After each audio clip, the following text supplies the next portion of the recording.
Mulai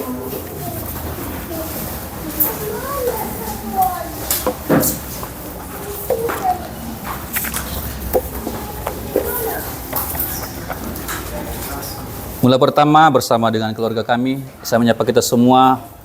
Selamat siang, Shalom Aleichem. Iya. Tampaknya Tuhan menguji jemaat ini ya. Hampir setiap kali ibadah itu mati lampu, saudara ya. Kemarin juga Exploring Worship hari Kamis mati lampu. Ya. 2 kali ibadah hari Minggu mati lampunya. Tapi saya lihat sidang jemaat sudah dewasa dan saya lihat tidak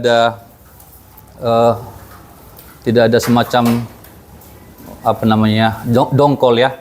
Saya lihat sukacita semua tadi, bernyanyi juga sukacita, bersaksi juga sukacita ya. Iya. Itu memang yang Tuhan mau, supaya kita tidak terlalu dipengaruhi oleh keadaan. Ya. Tentu semua kita pengen sejuk, sudah semua pengen adem gitu ya. Tetapi kalau Tuhan izinkan seperti ini, di sini Tuhan melihat kemurnian kita. Ya. Mungkin kalau mic-nya lancar, ada yang lip sync ya, artinya. Tapi nggak puji dia ya, karena tertutup dengan mic. Tetapi dengan seperti ini, semua kita mengeluarkan suara kita. Dan saya melihat tadi ada sukacita yang luar biasa ketika kita memuji Tuhan. Saya pun akan juga mempertimbangkan kondisi seperti ini. Tuhan berikan hikmat kepada kita juga, dan saya tidak akan lama-lama.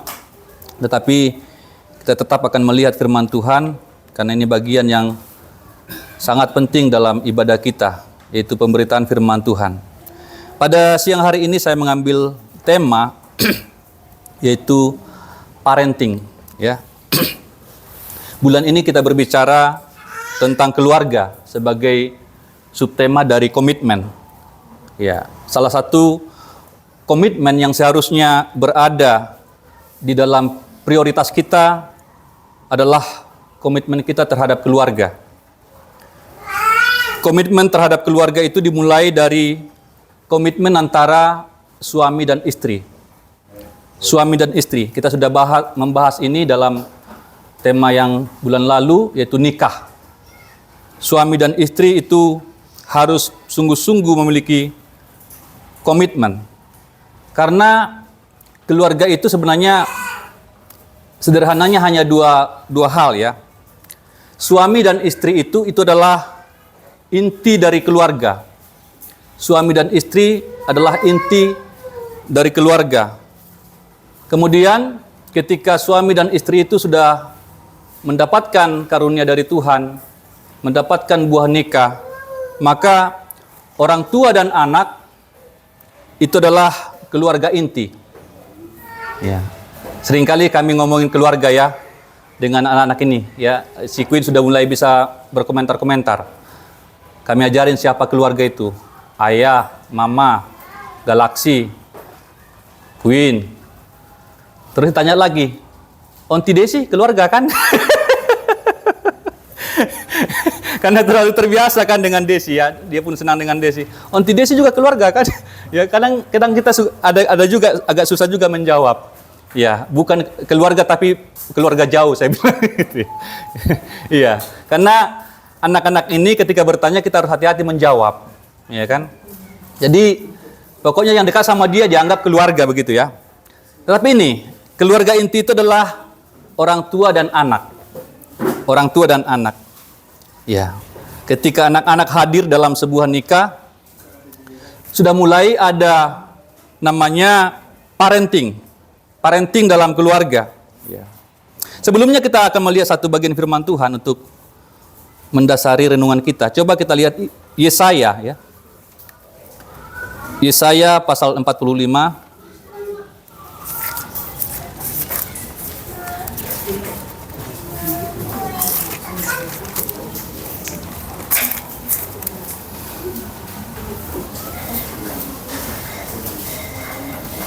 Ayat 9 sampai ayat 12 ya. Yesaya 45 ayat 9 sampai 12. Saya baca terlebih dahulu, nanti saudara baca ayat berikutnya. Yesaya 45 ayat 9 sampai 12. Yang sudah ketemu katakan amin. Amin. Sungguh celaka orang yang berbantah dengan pembentuknya.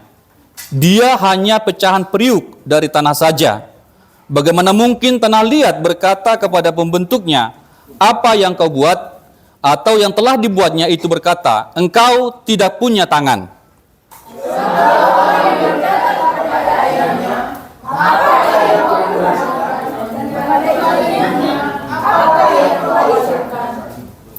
Beginilah firman Tuhan yang Maha Kudus dan Pembentuk Israel mengenai hal-hal yang akan datang. Bagaimana mungkin engkau mempertanyakan aku mengenai anak-anakku, atau memberi perintah kepadaku mengenai buatan tanganku?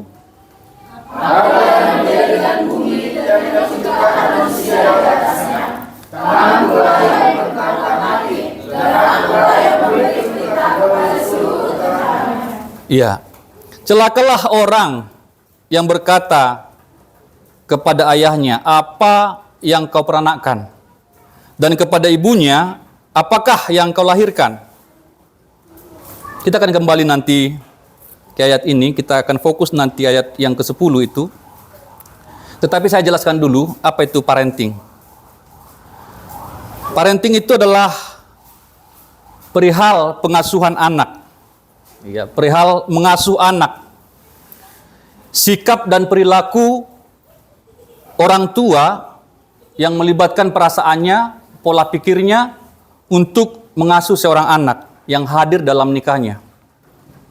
Tujuannya adalah untuk melindungi, untuk merawat anak itu, untuk memastikan keselamatannya, untuk memastikan kesehatannya.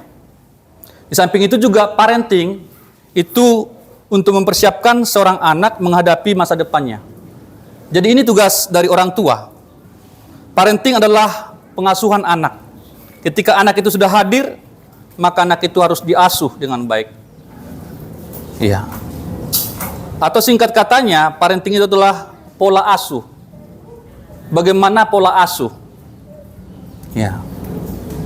Karena ketika anak itu sudah hadir di tengah-tengah keluarga, satu hal yang paling penting selain kita menafkahi anak itu, memenuhi kebutuhan secara fisik, memenuhi pendidikannya, yang paling penting adalah bagaimana mempersiapkan anak itu untuk bisa lepas, sehingga pada saatnya dia menjadi anak yang mandiri, yang dewasa, dan juga siap untuk memulai sebuah keluarga yang baru.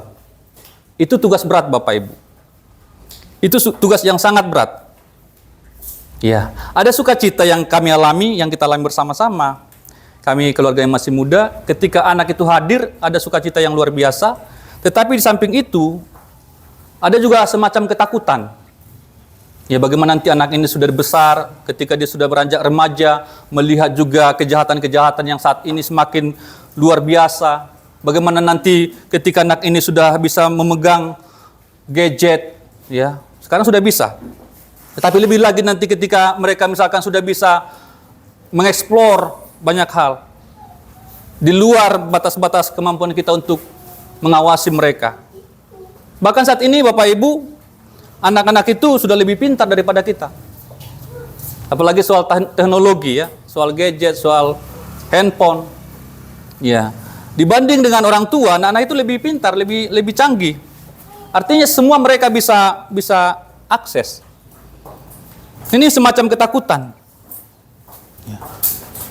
Bagaimana nanti ketika mereka sudah bisa mengakses semua, bagaimana untuk memastikan mereka tetap berada dalam koridor yang benar? Di sini parenting atau pola asuh itu menjadi sangat penting sekali. Masalahnya juga, orang tua hanya mengasuh anaknya sebatas apa yang ia pandang baik. Orang tua hanya bisa mendidik anaknya atau mengasuh anak itu sebatas apa yang dia pikir baik. Ya. Sementara pola asuh yang kita terima itu juga berasal dari orang tua. Makanya Bapak Ibu, bayangkan kalau pola asuh yang kita terima dari orang tua kita sebelumnya tidak tepat. Ini akan sangat berbahaya turun-temurun. Orang tua hanya mengasuh anaknya sebatas apa yang ia pandang baik. Ini ada ayatnya Bapak Ibu. Coba lihat ya. Ibrani pasal 12. Tolong Desi bantukan pembacaan. Ibrani pasal 12.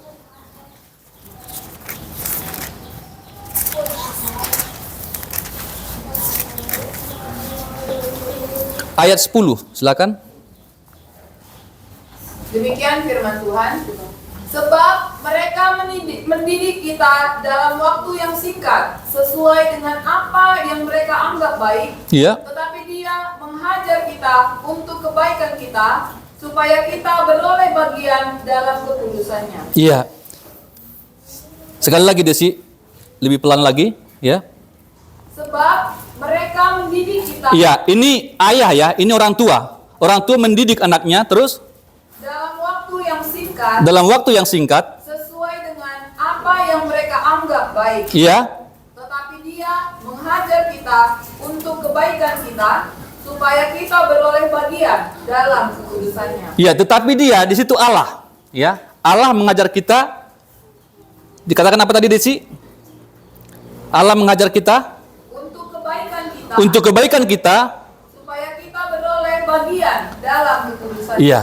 Jadi ada dua pengajar di sini, ada dua subjek di sini. Pertama orang tua. Di sini yang ditekankan ayah, ya, ayah. Nah, ada dua juga dalam hal mengasuh. Pertama, ayah itu hanya mengajar anaknya. Kemungkinan mengajar anaknya itu sesuai dengan apa yang dia pandang baik. Benar ya? Ya. Apa yang dia pandang, yang dia pikir baik. Tentu semua orang tua akan berpikir yang terbaik untuk anaknya. Tetapi itu kan hanya apa yang dia anggap baik. Apa yang dia pandang baik. Ya. Kemudian, yang kedua, batas waktu atau durasi orang tua mengajar anak itu pun sangat terbatas. Dikatakan tadi oleh firman Tuhan, dalam waktu yang singkat. Saya tidak tahu ya, sampai usia berapa kita bisa mempengaruhi anak kita. Saya pun tidak tahu secara pasti.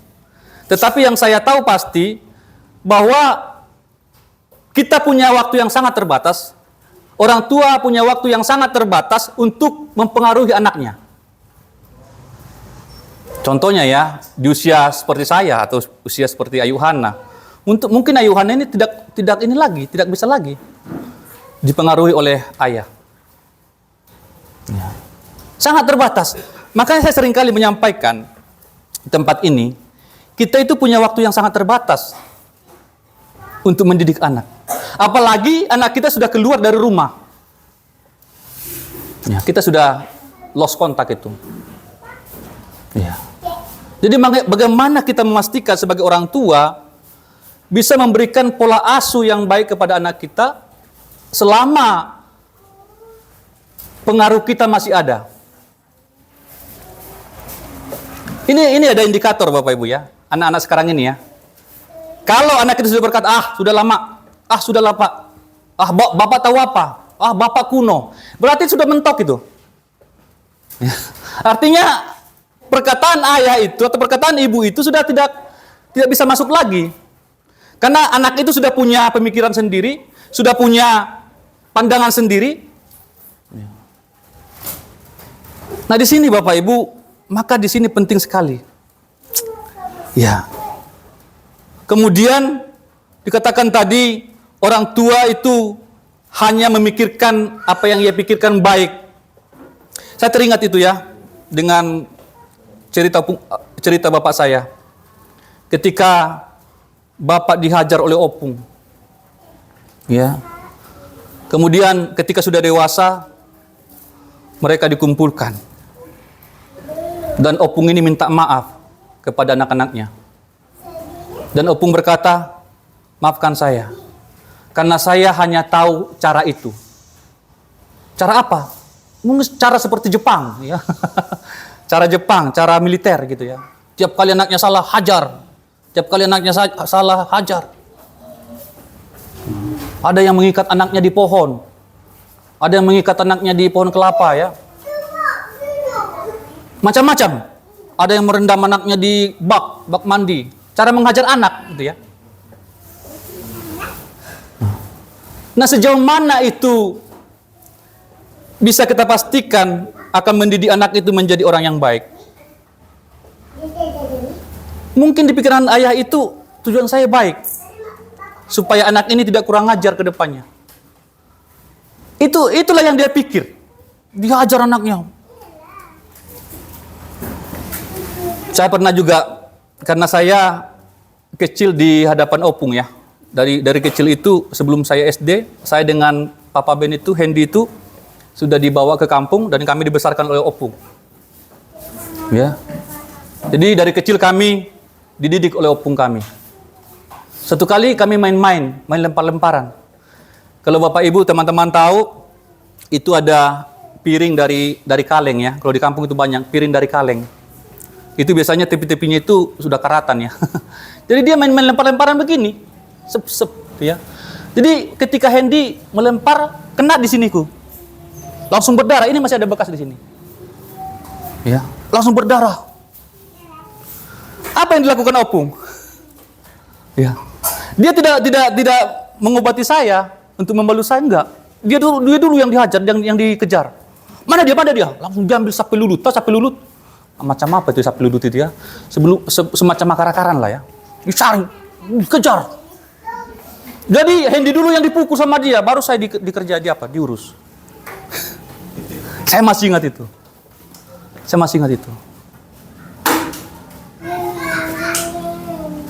Satu kali saya juga mancing burung sebenarnya. Kalau di kampung itu mancing burung di ladang di sawah, itu umpannya itu kepala timah, tahu kepala timah? Ya, ikan kecil ya, dikasih dipancing itu untuk ngambil strongakngak, tahu strongakngak? Si beruguak. Apa bahasa Indonesia saya nggak tahu juga. Si botaradora. Putih itunya, ada semacam burung di sawah. Saya mau mengambil itu, mau cari burung itu ya, saya kasih kepala timah dipancingnya. Saya letakkan di gadu-gadu, tahu gadu-gadu? Iya, pembatas sawah ya, seperti ini pembatas sawah. Saya taruh di sini. Nah, di sawah kami itu ada ayam juga. Terus kepala timah ini dimakan sama ayam. Dapat ayam. Induk ayam. Bukannya strongaknya yang dapat, induk ayam yang dapat. Oh, datang pun saya. Mau ditampilin saya, tapi nggak kena. Tapi saya takut sekali. Sampai sekarang takut sekali. Cuma ditusuk aja langsung. Itu muka saya begini ya. Tapi itu membekas sekali. Jadi, Bapak Ibu, mungkin Bapak Ibu punya cara-cara tersendiri kepada anak. Dan Bapak Ibu tidak tahu itu sudah melukai anak. Saya pernah ingat mama saya. Ya. Saya curi uang. Masih di Palembang itu saya ingat. Kalau saya nggak salah, cuma 25 perak waktu itu. Saya curi uang, bekas-bekas belanjaan, sisa-sisa belanjaan saya ambil. Tahu apa yang dilakukan mama? Tangan saya diginiin, terus dibakar dari bawah. Wah. Air mata itu. Luar biasa. Ya. Luar biasa. Saya merokok. Ya. Saya merokok. Merokok berapa lama? Akhirnya ketahuan sama opung. Saya sama Hendy. Ya. Ketahuan merokok. Apa yang lakukan opung? Opung kasih kami rokok. Dihidupin sama dia. Masukkan mulut. Berdua sama Hendy. Tangan di belakang. Isap. Keluarkan dari hidung. Dia nyalain sendiri. Bayangkan. Nyalain sendiri rokoknya. Sampai habis. Waduh, nangis. Ngiler-ngiler semua itu. Aduh. Sampai habis itu. Memang buat kita kapok memang. Tetapi kembali, itulah yang dipandang baik. Itulah yang dia pandang baik. Untuk mendidik anaknya, untuk mendidik cucunya. Dan kita semua pasti punya pengalaman-pengalaman tersendiri. Kalau saya bertanya, Pak Utagol pasti punya. Entah apalah, entah mungkin digantung di apa. Di pohon pinang kah. Kalau Pak Gabian mungkin ada lagi. Ya kan? Disabet pakai, apa namanya? Godit, ikat pinggang, macam-macam. Tetapi firman Tuhan katakan, itulah yang mereka pandang baik. Itu menyakitkan. Nah, masalahnya Bapak Ibu Saudara, apa yang mereka pandang baik kan belum tentu baik. Apa yang mereka pandang baik belum tentu baik. Ya. Sehingga anak-anak itu bisa tumbuh dalam keadaan seperti itu. Ya, jengkel sama orang tuanya. Tetapi untungnya, ya, bagi saya nih ya, saya dibesarkan oleh opung. Opung ini punya cara. Setelah dia marah, dia nanti rangkul kita. Dia nanti rangkul kita. Dan saya pikir itu penting Bapak Ibu. Terutama Bapak Ibu yang masih punya anak kecil. Setelah kita marahin anak, kita rangkul. Macam-macam cara merangkul. Contohnya dibawa jajan, ya kan? Dibawa ke pasar, dikasih uang, dipeluk lagi. Dalam kesaksian Yohana ya. Ya memang itulah kenyataan. Saya tidak pernah dipeluk ayah. Karena anak itu butuh pelukan. Itu di masa tertentu. Kalau sekarang kan udah lain. Jangan lagi. Udah gadis, gak mungkin lagi kan? Tetapi masa-masa itu yang sangat singkat itu Bapak Ibu, itu penting sekali. Ya. Penting sekali. Ini pola asuh karena memang saya berulang kali sampaikan hal-hal yang sangat penting dalam kehidupan ini tidak diajarkan di mana-mana, ya. Tentang pernikahan, bagaimana suami istri tidak diajarkan di sekolah. Kita bersekolah dari kecil sampai besar sampai kuliah tidak diajarkan, Bapak Ibu. Padahal itu yang paling penting dalam kehidupan. Bagaimana mengasuh anak pun tidak ada pelajarannya. Yang kita tahu ya. Bagaimana menangani uang juga tidak ada pelajarannya. Ya padahal itu sebenarnya hal-hal yang sangat penting. Demikian juga ini, parenting ini, cara mengasuh anak dalam keluarga ini. Sehingga kebanyakan orang itu tumbuh secara tidak sehat di dalam keluarga. Ya. Ada jeritan-jeritan hati dalam setiap anak itu yang tidak sempat terungkapkan. Apapun saya pada siang hari ini, saya cepat saja. Kita kembali kepada ayat yang tadi, Yesaya pasal 45. Coba Desi sekali lagi ulang ayat 10, ini fokus kita. Sungguh celaka orang yang berkata kepada ayahnya, Iya. mengapa aku dikandung sebagai anakmu? Iya. Dan kepada ibunya, untuk apa engkau sakit bersalin? Iya. Iya. Iya. Pertama, poin saya adalah orang tua harus mengasuh anak sesuai dengan firman Tuhan. Amin. Iya. Itu mengapa orang tua perlu tahu firman Tuhan. Karena kalau tidak tahu firman Tuhan, dia akan mengasuh anaknya, dia akan mendidik anaknya itu sesuai dengan apa yang dia pikir. Atau paling maksimal sebagaimana ia dulu dididik. Ya. Kalau dia dulu dihajar sama ayahnya, maka berikutnya juga dia akan menghajar anaknya. Kalau dia dulu dihajar oleh mamanya, dia pun akan menghajar anaknya nanti. Itu berlangsung terus. Itu seperti ini Bapak Ibu ya. Seperti yang kita lihat selama ini, yang kita tonton ya, dalam militer contohnya atau dalam sekolah-sekolah di mana mereka menghajar anak-anak baru, ya, anak-anak didik baru itu mereka hajar. Ya. Itu berlangsung terus budaya itu. Angkatan pertama menghajar angkatan kedua menghajar angkatan ketiga. Seperti STPDN, pernah itu ya kejadiannya sampai meninggal. Bukan lagi pendidikan, tetapi sudah sampai mematikan. Jadi itu semua turun temurun. Dan biasanya makin hari makin runyam, makin hari makin jahat. Oh dulu saya dihajar sama kakak saya, sekarang pun saya akan hajar. Itu bisa terjadi di keluarga. Bapaknya hajar anak pertama hajar anak kedua. Demikian berlanjut terus. Ya. Itu makanya perlu sekali kita mengerti firman Tuhan. Sehingga mata rantai itu terputus Bapak Ibu. Kita tidak lagi mendidik anak kita sebagaimana kita dididik dahulu. Kita bisa menimbang. Kita bisa menimbang apakah pendidikan yang kita terima dari ayah kita itu masih bisa berlanjut kepada anak kita. Minimal begini Bapak Ibu. Kalau hal itu melukai hati kita, pendidikan dari orang tua kita melukai hati kita, berarti itu sudah tidak benar. Paham Bapak Ibu ya? Ya. Saya yakin banyak yang terluka oleh karena cara mendidik, cara asuh. Maka itu tidak perlu lagi kita lanjutkan. Kalau kita kurang kehangatan, kurang pelukan dari orang tua, berarti ketika kita merasakan itu tidak nyaman, berarti itu sesuatu yang salah. Kita putus rantai itu. Jangan malah balas dendam. Oh, dulu saya dididik seperti ini, saya harus didik anak saya seperti ini. Padahal akibatnya akan sangat fatal. Sangat merusak. Orang tua harus mengasuh atau mendidik anaknya sesuai dengan firman Tuhan. Ya. Suatu kali pola asuh itu harus disesuaikan dengan firman Tuhan. Itu saya katakan, itu sebabnya kita butuh belajar firman Tuhan. Ya. Di sana ada semua, bagaimana mendidik anak, bagaimana menghajar anak,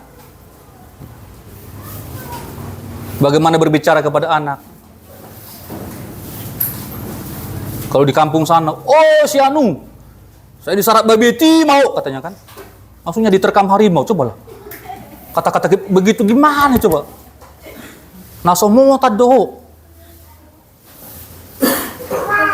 Kalau itu terus yang direnungkan anak itu. Ada manggil anaknya, si bolis. Makanya ada di bawah itu. Iya loh. Saya dapat dari Desi. Memang benar-benar jadi seperti itu. Hati-hati Bapak Ibu. Aduh. Saya merinding itu. Jadi memang seperti itu. Gak ada lagi digubris orang tuanya. Karena tiap hari ngomongin begitu. Ngutukin anaknya. Direkam semua Bapak Ibu. Makanya saya ngomong sama istri saya, hati-hati sekali ya ngomong sama anak ya. Hati-hati sekali. Karena anak kecil itu gampang sekali menangkap ya, merekam ya. Gampang sekali. Dan kalau sudah dia menerima sesuatu yang negatif, untuk membongkar itu kembali, susahnya minta ampun. Dikutukin terus. Akhirnya anak itu menjadi semacam terkutuk. Ya. Jadi, mari Bapak Ibu, kita belajar firman Tuhan. Terutama saya katakan tadi, orang tua yang masih punya anak dalam pengaruh ya. Sekali lagi, mungkin yang kalau semacam Desi ini ya, udah sarjana ya. Pak Utagal ngomong, udah ada benteng dia. Dia sudah punya prinsip. Dia sudah punya pemikiran. Jadi gak masuk lagi. Gak masuk lagi. Dan saya perhatikan, semakin ke sini, itu semakin cepat dia. Tenggang waktu kita untuk mendidik itu semakin singkat. Karena mereka sudah terekspos dengan banyak berita, banyak hal di media sana. Sehingga waktu kita sangat singkat Bapak Ibu. Itu kita manfaatkan baik-baik untuk mendidik anak ini, untuk menanamkan nilai-nilai yang baik. Ya. Maka kita belajar firman Tuhan. Bukan hanya untuk kita pribadi, supaya kita tahu memperlakukan anak kita dengan baik. Supaya kita tahu mengasuh anak kita. Karena kalau pola asuh atau parenting kita sudah sesuai dengan firman Tuhan, itu sudah aman. Amin. Pasti aman. Itu yang pertama Bapak Ibu. Yang kedua, anak harus menerima keberadaannya. Ini yang kedua. Tadi orang tua, sekarang anak. Orang tua harus mengasuh anak sesuai dengan firman Tuhan. Kalau selama ini belum, masih ada waktu untuk kita belajar firman Tuhan. Sehingga cara kita mengasuh anak sudah kita sesuaikan dengan firman Tuhan. Yang kedua, ini dari anak. Anak harus menerima keberadaannya. Dikatakan tadi dalam ayat 10 Bapak Ibu, celakalah orang yang berkata kepada orang tuanya, mengapa saya dilahirkan begini? Ini kan perkataan anak ya. Ini perkataan yang berasal dari seorang anak. Karena dikatakan orang yang berkata kepada orang tuanya, tentu ini anak. Anak yang berkata kepada orang tuanya, mengapa saya dilahirkan begini? Ini adalah pertanyaan yang sangat mendasar Bapak Ibu. Mungkin anak-anak sudah pernah mempertanyakan itu, atau mungkin pertanyaan itu masih disimpan dalam hatinya. Mengapa saya begini? Mengapa saya dilahirkan begini? Ya. Mengapa saya dilahirkan seperti ini? Mengapa saya begini? Mengapa orang tua saya miskin? Mengapa tubuh saya pendek? Mengapa kulit saya hitam? Pokoknya mengapa saya begini? Ini pertanyaan anak, Bapak Ibu. Mengapa rambut saya keriting? Iya, mengapa hidung saya mancung tetapi ke dalam? Iya, ini pertanyaan eksistensial, pertanyaan tentang keberadaan dirinya. Iya. Dan sebenarnya pertanyaan ini adalah, saya katakan di sini, penolakan terhadap diri sendiri. Iya. Dan hal ini kalau begitu terus, dia bertanya seperti itu terus, itu kan menolak. Mengapa saya miskin? Mengapa saya pendek? Mengapa saya keriting? Mengapa saya hitam? Mengapa saya berada di rumah liar? Semua itu kan pertanyaan-pertanyaan yang susah untuk diubah. Ya. Itulah kondisi anak itu. Ya. Pertanyaan-pertanyaan yang tidak mungkin untuk diubah. Ya. Kalau pertanyaan seperti ini bercokol terus dalam pikiran, berputar terus, mengapa? Itu akhirnya menyalahkan orang tua. Menyalahkan orang tua. Menolak kondisi seperti itu. Dan perhatikan anak-anak ya, ini anak-anak, untuk anak-anak yang kita anak-anak. Banyak hal dalam hidup ini yang tidak bisa kita ubah. Yang tidak bisa kita pilih. Yang bukan merupakan keputusan kita. Tadi malam juga ya, Ayu Hana juga sempat spill juga. Andainya bisa, saya pengen menjadi anaknya Pak Silalahi, katanya. Itu tidak bisa, itu tidak bisa. Kita tidak bisa memilih orang tua kita, kita tidak bisa memilih di mana kita hadir, di mana kita lahir. Tidak bisa memilih bapak kita, mama kita. Tidak bisa memilih kondisi kita. Memang kita lahir di keluarga, memang saya lahir dari keluarga Pak Edison. Tetapi memang dalam satu masa, anak-anak itu akan berpikir seperti itu. Akan mempertanyakan, mengapa saya begini? Mengapa saya dilahirkan begini? Ya. Sampai suatu saat, anak itu harus menerima keberadaannya. Kita semua harus menerima keberadaan kita. Amin, Desi?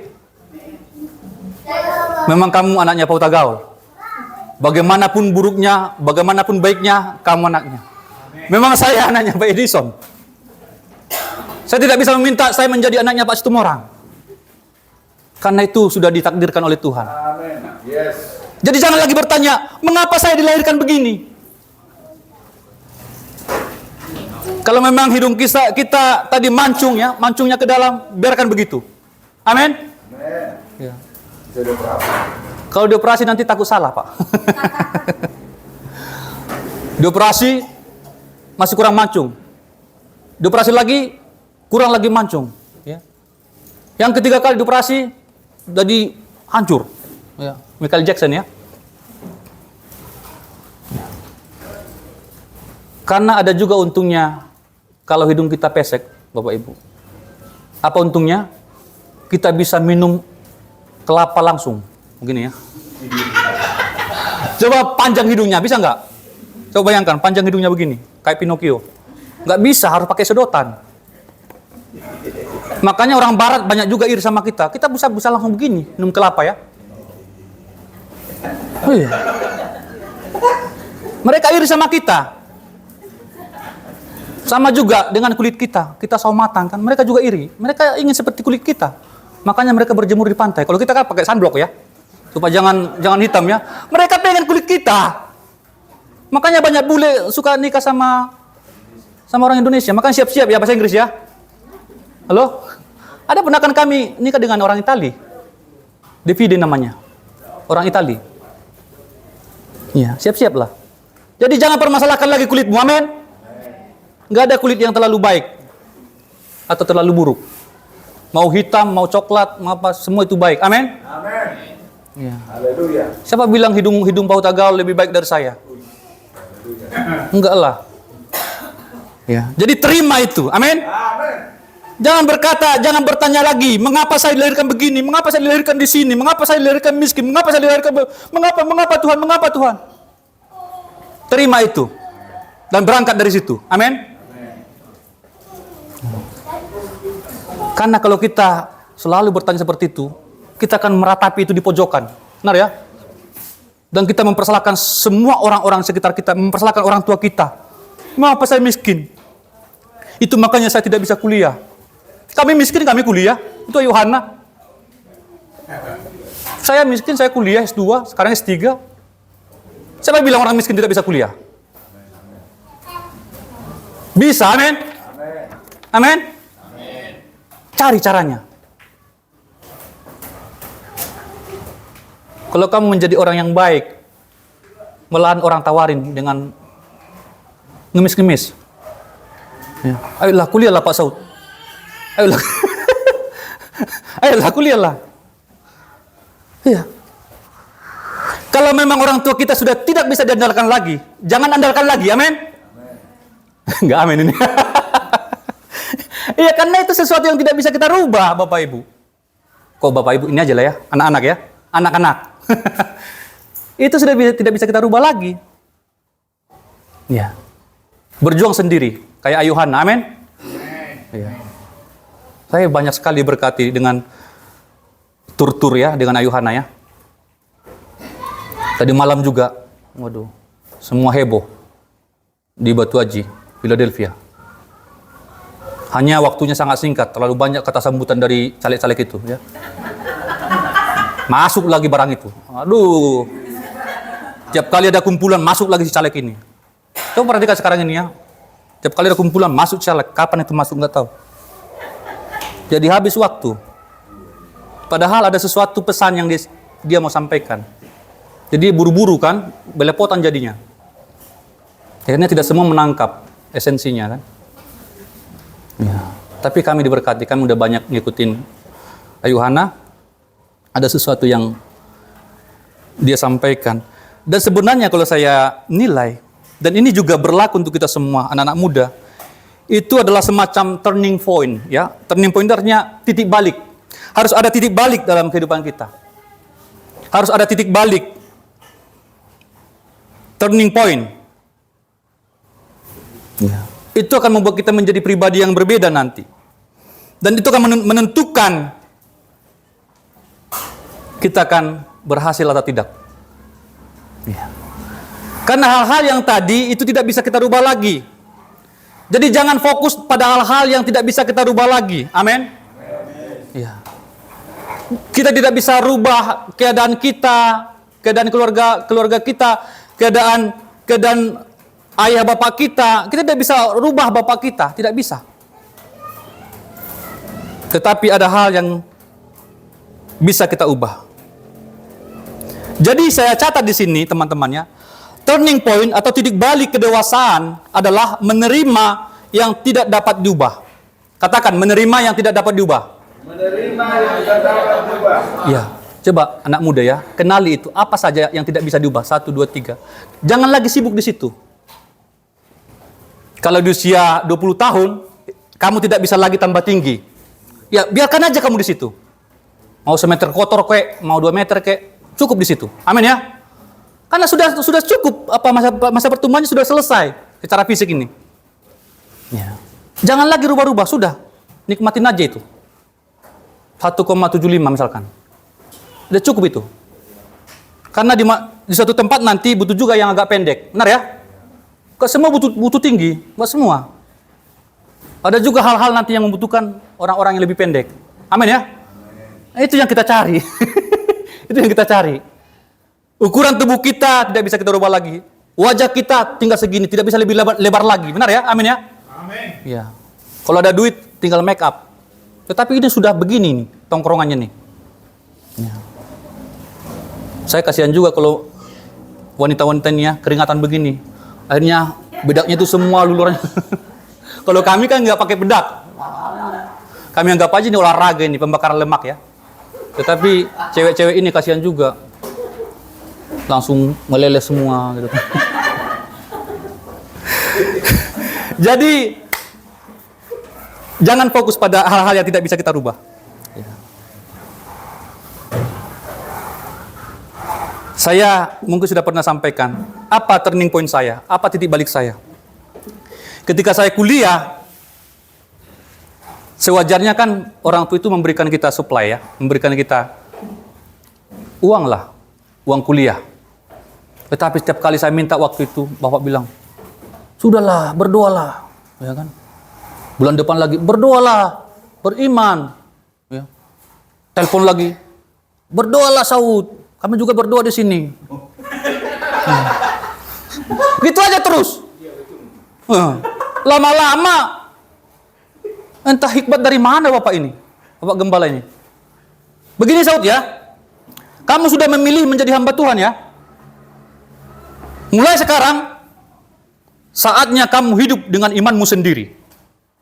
Karena di Batam juga kami hidup oleh iman kami sendiri. Jangan lagi bergantung kepada iman orang tua. Mantap sekali ya. Jangan ini. Mantap sekali. Saatnya kamu tidak lagi hidup dengan iman orang tua. Karena kamu di sana hamba Tuhan. Sekarang saatnya hiduplah oleh imanmu sendiri.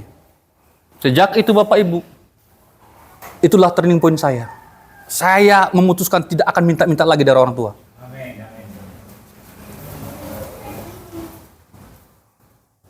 Karena jawabannya begitu.